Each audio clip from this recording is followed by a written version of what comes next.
อึ่งอ่างตัวกลมปุ่มสันออกห้องเนื่องนันเซาะซองตึงมีนักหลายไข่ลายเต็มต้อง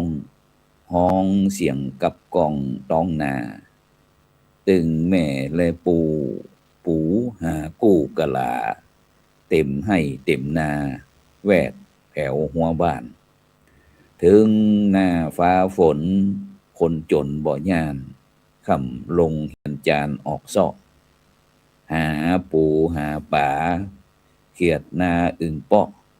เป็นกับเข้าหั่นอย่างดี ส่วนเศรษฐีนั้นตามบาทวิถีเงินเปิ่นเขามี หาซื้อหากินได้ ส่วนคนตุกจนต้องหาเลี้ยงไส้หิหากินไปนั่นละค่ำก็ลงเฮือนเตียวหาสปะหิหาขายได้เงินคำหวังไว้ยามตุกตังมันขาดคำแดดฮ้อนหน้าดำฟ้าขึ้นเต็มหน้ามนุษย์เฮาหนอ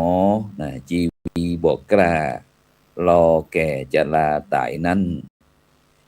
ย้อนคานหิหาอย่างมาเฟื่อฟัน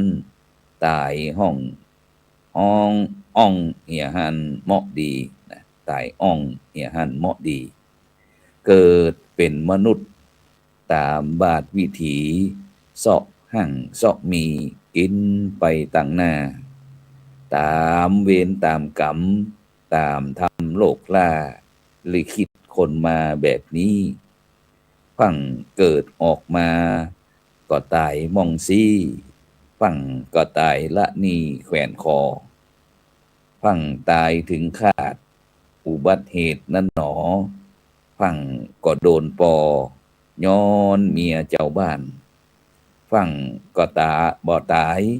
แข่งหักขาห้านนอนทรมานเงียบชีวิตสิ้นหวังจมซ้ำแป๊บนะละไข่ตายเหี่ยหั่นปนไปบางคนสำนิดหัวคิดการไก่หาเรื่องเนี้ยไปยังบาปอนี่หาเงินสายนี่ตึงบ่ปอนี่ ตึงบ่ปอตัวอีตอนนี้ก่อนและนายเฮยก็ขอกล่าวคำว่าธรรมะรับอรุณสวัสดีกับบรรดาท่านผู้ฟังนะแล้วก็ท่านผู้ชมทุกท่านนะที่กำลังติดตามนะรายการธรรมะรับอรุณนะในเจ้าวันจันทร์ที่เสาร์ห้าเดือน5นะพฤษภาคม2569นะเดือนเก่าออกเก่าค่ำซึ่งในเจ้านี้เก่ากับผมอาตมาภาพนะพระครูโสพลปริยัตินะก็ได้อ่านข่าว กับบรรดาท่านผู้ฟังท่านผู้ชมนะได้บรรยายถึงสิ่งแวดล้อมในยุคปัจจุบันว่ามันเป็นจานแต่ก่อ ฉะนั้นบรรดาท่านผู้ฟังท่านผู้ชมที่หลายท่านหลายคนก็คงกำลังจะกินข้าวง่ายหลายท่านหลายคนก็เตรียมตัวนะที่จะออกไปทำการทำงานแล้วหลายท่านหลายคนก็ยังนอนอยู่นะเพราะว่าทำงานรอบดึก แต่ก็ได้ยินเสียงโทรศัพท์ตืดนะก็เปิดพอรายการธรรมะรับอรุณมาแล้วนะเพราะว่าได้กดติดตามกดไลค์กดแชร์เพื่อเป็นธรรมทานนะเพราะว่าแชร์นักก็ได้บุญนักนะแชร์น้อยก็ได้บุญน้อยบ่แชร์นะก็บ่ได้บุญนะซึ่งโดยเฉพาะในวันนี้บรรดาท่านผู้ฟังทั้งหลายนะก็เป็นวันมังกรนะเป็นวันมงคลนะเดือนเก้าออกเก้าค่ำหรือเก้าขึ้นเก้าค่ำนะซึ่งก็เป็นความเชื่อนะของพี่น้องต่างล้านนาของเฮานะที่หลายท่านหลายคนก็อาจจะทำการทำงานเกี่ยวกับงานมงคลในวันนี้นะซึ่งก็ต้องขอบคุณอนุโมทนาเพราะว่านี่ก็เป็นเรื่องความเชื่อนะของพี่น้องต่างล้านนาของเฮาฉะนั้นก็ตั้งแต่เทศกาล ปีใหม่โล่งปีใหม่เมืองโล่งแล้วนะก็เข้าสู่เรื่องประเพณีบอกว่าจะเป็นเรื่องการส่งน้ำพระธาตุกานะควบคู่กับไปเรื่องประเพณีเลี้ยงเลี้ยงผีเป็นห้องเลี้ยงบ้านเสียวัดเสียว่านะซึ่งก็ถือว่าเป็นการผสมผสานนะเรื่องความเชื่อนะระหว่างพระพุทธศาสนาแล้วก็ความเชื่อดั้งเดิมนะที่พี่น้องต่างล้านนาของเขาได้พบได้หารกันทั่วไปในแถบภาคเหนือนะแล้วก็ไปทางภาคอีสานตัวยนะโดยจัดขึ้นก็ช่วงเดือน5นะถึงเดือน8เป่งเขาเนี่ยช่วงประมาณกุมภาถึงพฤษภามิถุนพฤษภาเนี่ยเพื่อจะสืบชะตาหมู่บ้านกานะหรือว่าขอความอุดมสมบูรณ์นะซึ่งโดยเฉพาะนะในวันนี้ในวันนี้นั้นในวันนี้นะก็ที่วัดพระสิงห์นะวรมหาวิหารอำเภอเมืองเชียงใหม่นะก็จะเป็นประเพณีใส่ขันดอกนะแล้วก็ถวายเข้าปูชาพระสิงห์หลวงนะแล้วก็อันเป็นงานประเพณีที่อันเป็นห้องว่าอันประเพณีใหญ่ที่มีเก่าเมื่อนานแล้วก็ลวดเลี้ยงลักวัดนะไว้สาบรรพชนนะประจำปี2569นะซึ่งปีนี้ก็ตรงกับวันจันทร์ที่25เดือนพฤษภาคม2569นะก็งานวันนี้ก็เริ่มตอนนี้พวกน่ะ หมู่นักเรียนนักเรียนก็คงจะได้ไปร่วมกันเดินขบวนแล้วก็อันจะมาที่มณฑลพิธีพระวิหารไร่คำนะวัดประสิงห์วรมหาวิหารอำเภอเมืองเชียงใหม่ฉะนั้นก็เชิญชวนนะพี่น้องพุทธศาสนิกชนทั้งหลายถึงในเมืองเชียงใหม่ในตัวเมืองในคูเมืองในรอบเมืองหรือว่าต่างอำเภอต่างๆนะที่เคยได้ร่วมการร่วมงานหรือว่าใครที่อยากจะฮู้อยากหันว่าอันเฮาคุ้นเคยแต่อันงานใส่ขันดอกที่วัดเจดีย์หลวงเสาอินทขินนี่นะก็ยังบ่เคยหันเปิ้นเลี้ยงพระสิงห์กำเตี้ยนะก็ลองมาพอก็ได้นะที่พระวิหารหลวงวัดพระสิงห์วรมหาวิหารซึ่งโดยเฉพาะเมื่อกี้เขาได้อู้ถึงเรื่องประเพณีส่งน้ำพระธาตุควบคู่ไปกับประเพณีเลี้ยงผีบ้านผีเมืองผีเสียวัดเสียวา ซึ่งก็เป็นการผสมผสานกันนะซึ่งวันก่อนนั้นก็รายการเล่าสู่หลานฟัง ก็ได้เจิญพ่อครูแม่ครูต่างๆนะที่พยายามที่มาเอาเรื่องมาเกามาหลังเมื่อครั้งที่เป็นละอ่อนนะแล้วก็จำได้นะมามาจากให้กับบรรดาท่านผู้ฟังท่านผู้ชมฟังฉะนั้นก็โดยเฉพาะประเพณีส่งน้ำพระธาตุซึ่งถ้าที่จะถึงนี่ก็แน่นอนละนะหลายวัดที่มีพระธาตุส่วนมากเปิ้นก็จะมีประเพณีส่งน้ำพระธาตุของแต่ละวัดแต่ละว่าไปฉะนั้นประเพณีส่งน้ำพระธาตุมีความหมายก็เป็นการส่งน้ำพระบรมสารีริกธาตุหรือว่าพระธาตุประจำหมู่บ้านเพื่อความเป็นสิริมงคลซึ่งโดยเฉพาะก็จะมีกิจกรรมเจ้าบ้านในหมู่บ้านหรือว่าบ้านใกล้เรือนเคียงลูกหลานตาลเต้าในหมู่บ้านนั้นก็ไปมีครอบมีครัวไปทำการทำงานก็จะป้ากันมาร่วมกันจัดขบวนแห่ขวดตาลน้ำขมิ้นส้มปล่อยกาน้ำอบน้ำหอมดอกไม้ขึ้นไปส่งพระธาตุ พร้อมกับมีการทำบุญตักบาตรตามวิถีของเจ้าบ้านแล้วก็มีการสวดมนต์อันนี้เป็นต้นนี่เป็นห้องว่าประเพณีส่งน้ำพระธาตุ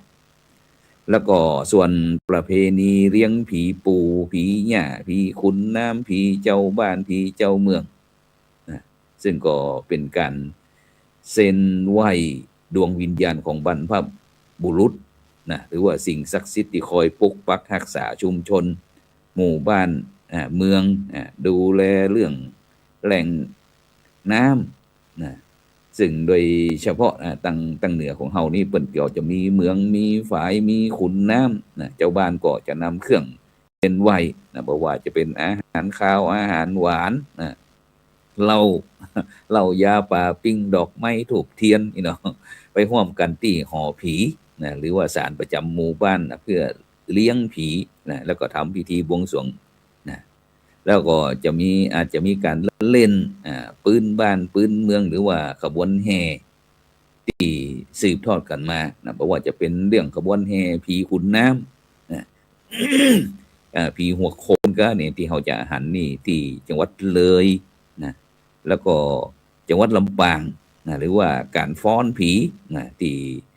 เมืองเชียงใหม่เขานี่ก็มีอยู่ในนี่นะเชียงใหม่ลำปูนลำปางนะซึ่งงานประเพณีนี้ก็มักจัดขึ้นในช่วงเดือนห้าเพ็งนะหรือว่าหลังสงกรานต์โดยแต่ละวัดในแต่ลุมชนก็จะมีการจัดการงานนะเป็นประจำทุกๆปีนะฉะนั้นก่อนโดยเฉพาะอันที่ประเพณีส่งน้ำพระธาตุแปดเพ็งผีโขนนี่นะมหรสพตีวัดสีหลวงแจ้ซ้อนนี่ก็อันลำปางแจ้ซ้อนลำปางนะซึ่งก็มีการสืบสารวัฒนธรรมปืนถิ่นด้านนาแล้วก็ส่งเสริมการท่องเที่ยวในท้องที่แล้วก็เปิ้นเดือน4 กุมภานี่ก็ที่วัดลีตำบลเวียงอำเภอเมืองจังหวัดพะเยานะก็นี่ก็เปิดมองว่าอันเป็นการอันฟ้อนผีเดือน5 เพ็งประเพณีส่งน้ำพระธาตุวัดลีนะที่มีอายุประมาณ500 กว่าปีนะซึ่งบรรดาท่านผู้ฟังท่านผู้ชมทั้งหลายนะนอกจากที่เขาจะมีการส่งน้ำพระธาตุนะอย่างที่ผ่านไปนี่ก็วัดพระสิงห์วรมหาวิหารของเขานะที่ช่วงปีใหม่เมืองนะเมษายนนะแล้วก็ส่วนที่จัดกิจการงานเพื่อการท่องเที่ยวนี่ก็จะเป็นวัดพระธาตุหริพุนชัยนะซึ่งปีนี้ก็จัดตั้งแต่วันที่25 เมษายนจนถึงวันที่25 เมษายนจนถึงวันที่1 พฤษภาคมนะที่วัดพระธาตุหริพุนชัยนะซึ่งก็จัดเพื่อการส่งเสริมการท่องเที่ยวนะการท่องเที่ยวของเมืองลำปูนฉะนั้นก็ในวันนี้นะพี่น้องพุทธศาสนิกชนทั้งหลายก็สามารถนะที่จะมาร่วมงานที่วัดพระสิงห์วรมหาวิหารเวลาก่อน9 โมงเนี่ยนะ9 โมงนะ9 โมงเจ้านี้นี่แหละ9 โมงเจ้านี้ก็สามารถที่จะมาร่วมงานได้ฉะนั้นสิ่งเหล่านี้เป็นก็เป็นการสืบฮีดหอยจากฮีดประเพณีปืนบ้านล้านนานะฉะนั้น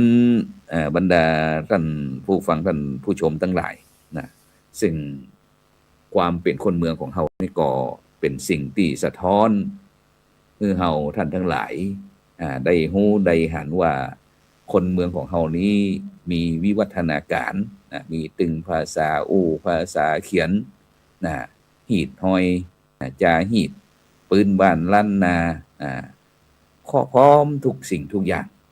ฉะนั้นก็เฮาท่านทั้งหลายก็ควรที่จะภาคภูมิใจ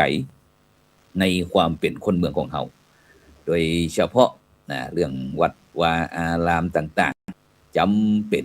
ที่เฮาท่านทั้งหลายจะต้องมาใส่ใจถ้าเฮาปล่อยปละละเลยก็จะทำให้สิ่งของดีๆที่เฮามีของดีอยู่เนี่ยมันสูญหายไปในที่สุดเพราะว่าคนรุ่นหลังบ่ได้สืบสานหีดหอยจาหีดประเพณีพื้นบ้านล้านนาฉะนั้นก็โดยเฉพาะภาษาเขียนภาษานี่ก็พอกันได้อยู่แต่ก็เริ่มมีน้อยขึ้นแล้วว่าการนี่คนเมืองเฮาก็จะบ่ให้เมืองบ่เหมือนพี่น้องทางภาคอีสานภาคอีสานนี่เปิ้นมีความภาคภูมิใจเปิ้นจะเป็นใหญ่เป็นโตขนาดไหนเปิ้นก็จะภาษาของเปิ้นคั่นน่ะฉะนั้นก็อยากจะเชิญชวนพี่น้องคนเมืองเฮาทั้งหลายเนี่ย ถึงแม้เขาจะจะเขียนตัวธรรมมาได้นะก็สามารถที่อู้ได้นะอู้กับเมืองได้นะซึ่งโดยเฉพาะภาษานี่ก็วิวัฒนาการก็กำมาเก่าก็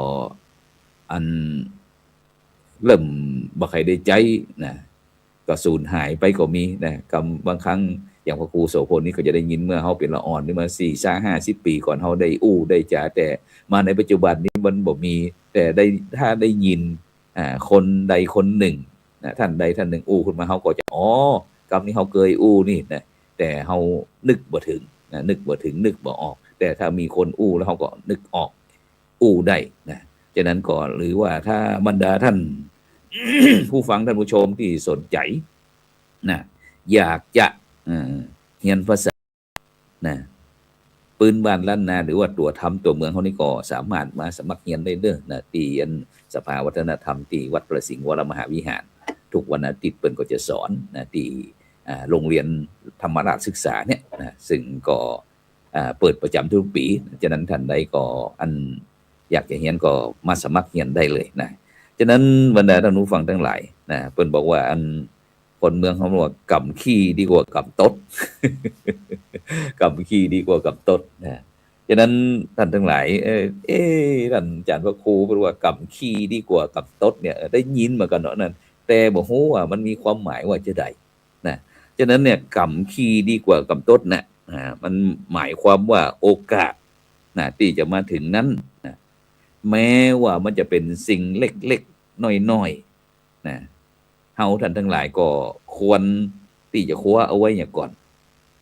จะไปมัวรอนะของที่คิดว่ามันจะมีกู้มีกล้านักกว่าที่หลังนะเป็นห้องบอกว่าเข้าทำนองว่าซิปเบียไกลมือต้องรีบถือเอาไว้ก่อนเพราะฉะนั้นก็ในโอกาสที่จ้องทำมาเป็นทีมของเขานะได้มาอู้มาจากฉะนั้นก็จะไปทิ้งโอกาสนะที่ดีๆงามเดิมเพราะว่าเฮียนฟรี เฮียนฟรีนะฉะนั้นเป็นห้องบอกว่าอันกำผู้ของนักปราชญ์เหมือนดาบสองคมนะกำผู้ของคนเหง่างมเหมือนลมปัดยอดไม้ฉะนั้นท่านบรรดาท่านผู้ฟังทั้งหลายกำผู้ของนักปราชญ์เหมือนดาบสองคมกำผู้ของคนเหง่างมเหมือนลมปัดยอดไม้ฉะนั้นก็มีความหมายว่ากำอู้นะของผู้มีความรู้นั้นเปรียบเหมือนดาบสองคมเพราะรู้ลักการอู้สามารถนะที่จะโน้มน้าวจิตใจของคนได้ง่ายบ่เหมือนกับกำอู้ของคนฉลาดน้อยนะที่อู้อย่างออกมานะก็บ่มีสาระบ่มีสารอะยังนะเปรียบเหมือนลมปัดลมเพลมพัดปัดผ่านยอดไม้เฉยๆบ่มีความหมายอะยังเพราะฉะนั้นในเจ้าวันนี้ก็ถือว่าเป็นเจ้าที่เป็นมงคลนะเพราะว่าเป็นเดือนเก้าออกเก้าค่ำนะซึ่งถือว่าเป็นมังกระนะที่บรรดาท่านผู้ฟังท่านผู้ชมทั้งหลายนะที่จะสร้างคุณงามความดีโดยเฉพาะคนจะดีได้นะก็จะต้องมีคุณสมบัติซึ่งในหลักธรรมในทางพุทธศาสนามีหลักธรรมหัวข้อหนึ่งเป็นบอกว่าสัพพุริสธรรมสัพพุริสธรรมก็คือธรรมของสัตว์บุรุษธรรมที่ทำให้เกิดสัตว์บุรุษนะคุณสมบัติของคนดีธรรมของคนดีนะฉะนั้นคนดีจะต้องมีคุณธรรมคุณต้องมีคุณสมบัติคุณสมบัติของคนดีก็คือหนึ่งความรู้จักธรรมนะภาษาบาลีเป็นห้องว่าธรรมัญยุตาหูลักหรือว่าหูจักนะหูลักหูจักเหตุก็คือรู้จักความจริงนะหูลักการหูจักหลักเกณฑ์นะหูกฎแห่งธรรมดาหูกฎเกณฑ์แห่งเหตุและผลแล้วก็หูหลักการที่จะทำให้เกิดผลนี่เป็นห้องว่าความรู้จักธรรมธรรมัญยุตารู้หลักแล้วก็รู้จักเหตุนะส่วน สัพพุริสธรรมข้อที่2บอกว่าความรู้จักอัตอัตถัญญุตาก็คืออัตถัญญุตาอัตก็คือเรื่องรู้ความหมายนะรู้ความมุ่งหมายนะรู้ประโยชน์มีรู้จักวัตถุประสงค์รู้จักผลที่จะเกิดขึ้นสืบจากเนื่องการกระทำอย่างที่เราทำดีเราก็ได้ดีทำบ่ดีเราก็ได้บ่ดีจะนี้เป็นต้นนะรู้จักรู้จักอัตนะความรู้จักอัตแล้วก็ความรู้จักตนอัตตัญญุตาอัตตัญญุตาก็คือรู้ว่าเฮานั้นโดยฐานะภาวะเพศกำลังความรู้ความสามารถความถนัดแล้วก็คุณธรรมเป็นต้นแล้วประพฤติตนเนี่ยคือเหมาะสมตามกำลังของตนนะตามฐานะตามหน้าที่แล้วก็รู้ที่จะแก้ไขปรับปรุงนะหลายท่านหลายคนก็มีการประเมินว่าปีนี้การเรียนการศึกษาการทำงานการทำหน้าที่การปฏิบัติหน้าที่ของเฮานี่เป็นจะใดนะก็มาประเมินพอเสร็จเรียบร้อยแล้วก็นำไปปรับปรุงแก้ไขเปิ้นฮ้องว่าเสริมเติมเต็มนะหรือว่าต่อยอดนะแล้วก็ข้อที่4สัพพุริสธรรม4ก็คือความรู้จักประมาณมัตตัญญุตานะมัตตัญญุตาก็คือความพอดีบอกว่าจะในการกระทำในการในการกินการใช้นะเฮารู้จักประมาณนะซึ่งถ้าคนแต่ก่อนมากันเรื่องการทำมาหากินนี่เปิ้นรู้จักปอนะ แต่ถ้าคนปัจจุบันนี่บรรดาท่านผู้ฟังทั้งหลายนะก็มักจะมีความอยากมีความโลภมีความอยากจะได้นักนะโดยเฉพาะไปอย่างถ้าคนแต่ก่อนนี่นะไปเข้าให้เข้านาเข้าตรงเข้าสวนเปิ้นก็จะเก็บของมาพอดีด้วยนะหมอกกินคาบ2คาบก็เต็มที่ละแต่ถ้าเป็นคนปัจจุบันนี้ปัดเขามีตัวฮือเก็บหมดอย่างผลไม้หลากไม้ของป่าของดอยนะถ้าคนแต่ก่อนนี่ก็ใจไม่ซาวแม่นนะ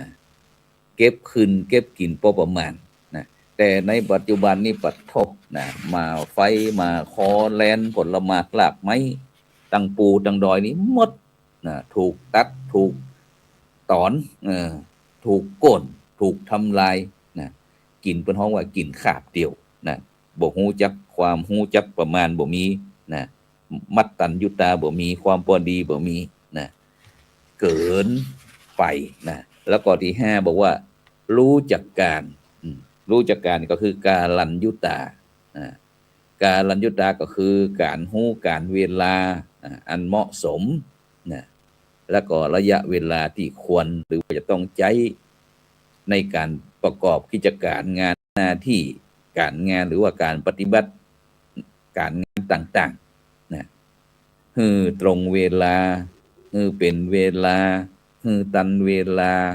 คือปอเวลาคือเหมาะเวลาเป็นต้นอย่างที่ถูกเจ้านะเวลา7 โมงถึง7 โมงเกิงเนี่ยทุกท่านทุกคนก็รู้แล้วว่ารายการธรรมะรับอรุณมาแล้วนะฉะนั้นก็ทุกท่านทุกคนก็จะเตรียมวางแผนแล้วว่าก่อนที่เขาจะฟังเทศน์ฟังธรรมนานาสาระธรรมะ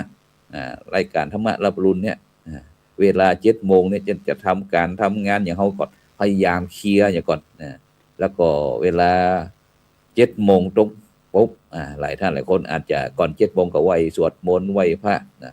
เสร็จแล้วก็เจริญจิตตภาวนานั่งสมาธินะฟังรายการธรรมะรับอรุณไปด้วยจะเป็นด้วยเป็นห้องว่ากาลัญยุตา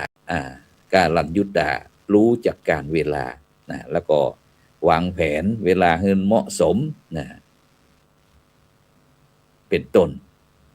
แล้วก็ส่วนสัพพุริสธรรมนะข้อที่6นะเป็นบอกว่า รู้จักบริษัทปริสัญยุตานะหูจักชุมชนหูจัก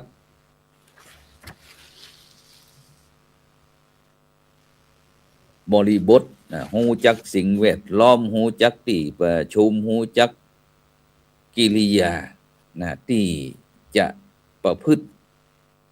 ต่อชุมชนสังคมประเทศชาตินั้นๆว่าชุมชนประเทศชาตินี้เมื่อเราได้มีโอกาสเข้าไปหาจะต้องวางกิริยาท่าทางอย่างนั้นอย่างนี้จะต้องแบบนั้นจะต้องแบบนี้นะอย่างที่หลายท่านหลายคนเวลาไปวัดไปว่า ไปไปหาตุลุงไปหาครูบาอาจารย์ต่างๆได้ยินนั่นตุเจ้าตักทายศรัทธาญาติโยมว่าเจริญพรนี่นะเจริญพรไม่ออกศรัทธาญาติโยมหลายท่านหลายคนก็หันตุเจ้าเจริญพรก็เจริญพรตุลุง จะนี้เป็นต้นนะฉะนั้นตรงนี้บรรดาท่านผู้ฟังทั้งหลายเขาจะต้องจ้างใจเพราะว่าทรัพย์การใจกับตุเจ้าเนี่ยมันเป็นทรัพย์เฉพาะนะเวลากินเป็นห้องว่าฉันเวลานอนเป็นห้องว่าจำวัดเวลาอาบน้ำเป็นห้องว่าส่งน้ำนะเวลาใจตัวแทนตัวเองในห้องว่าอัตมาหรือว่าฉันเธอฉันอย่างก็ได้ของตุลุงของตุอาวของพระอาจารย์จะนี้เป็นต้นนะฉะนั้นก็เปิ้นก็จะมีทรัพย์เฉพาะบ่ใจทรัพย์ที่เจ้าบ้านทั่วไปจะใจได้นะใจเฉพาะพระสงฆ์สามเณรเจ้าอันนะฉะนั้นก่อนนี้คือการฮู้จักว่ามีการวางแผนฮู้จักว่าการเข้าไปที่หันที่นี่อย่างที่เขาเข้าไปตั้งอำเภอกาเข้าไปตั้งโรงพยาบาลกาก็แล้วแต่นะมันก็จะมีทรัพย์นี่เฉพาะของพื้นที่นั้นๆนะนี่คือความรู้จักบริษัทบริษัทยุตตาสัญยุตตาแล้วก็สุดท้ายบริษัทธรรมข้อที่ว่ารู้จักบุคคลบุคลัญยุตตาหรือว่า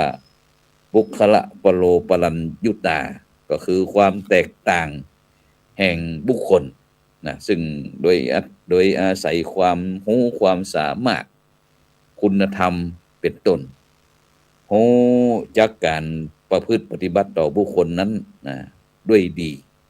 แล้วก็เอามาปรับใจหรือขอความช่วยเหลือโดยเฉพาะ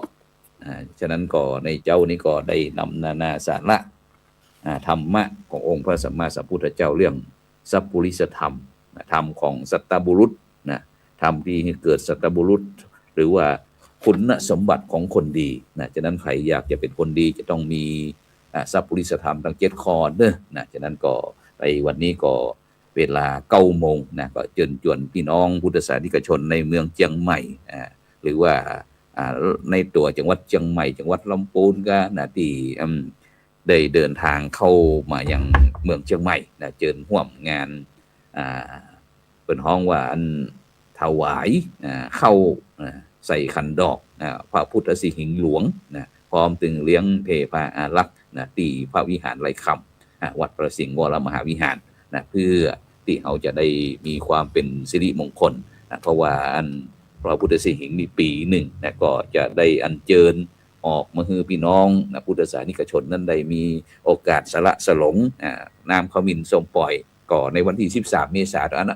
จากนั้นก็ถ้าจะมากราบมาไหว้พระกู้บ้านกู้เมืองของเมืองเชียงใหม่เขาก็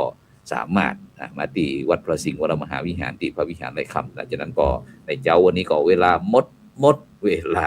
นำรายการธรรมะลาปรุณจากบรรดาท่านผู้ฟังไปก่อนก็ขอให้ทุกท่านกินข้าวหลับน้ำแล้วอายุวัน